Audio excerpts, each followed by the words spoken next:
ใครกินวุ่นหมักโมงเฮ็ดง่ายๆหวานๆนะคะเนาะเฮ็ดจะเหงือจอมาด้วยกันค่ะ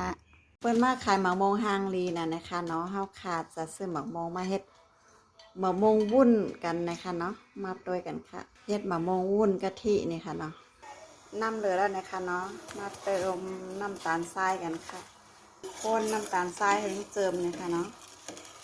แล้วก็เอาวุ้นใส่หวานค่ะแล้วก็เอาน้ำมาใส่นะคะเนาะ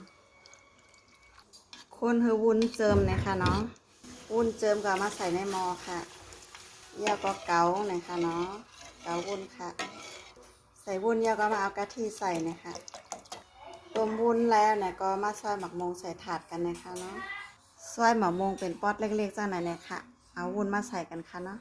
นะคะเนาะเทวุ้นใส่ในถาดแล้วค่ะไปเฮิงกัดนะคะเนาะค่ะจะมาต้วยกันค่ะนะคะเนาะวุ้นหมักโมงค่ะมันเย็นเนี่ยก็เอากระใส่ไว้ตู้เย็นสัก5 นาที10 นาทีเนี่ยค่ะเนาะเราจะมาตัดกันค่ะนี่ค่ะตัดเลยค่ะ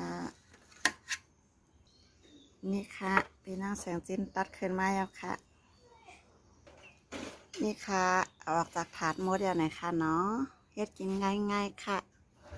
วุ้นหมักโมงเลยค่ะเนาะก็ลองให้กินกันด้วยเลยค่ะ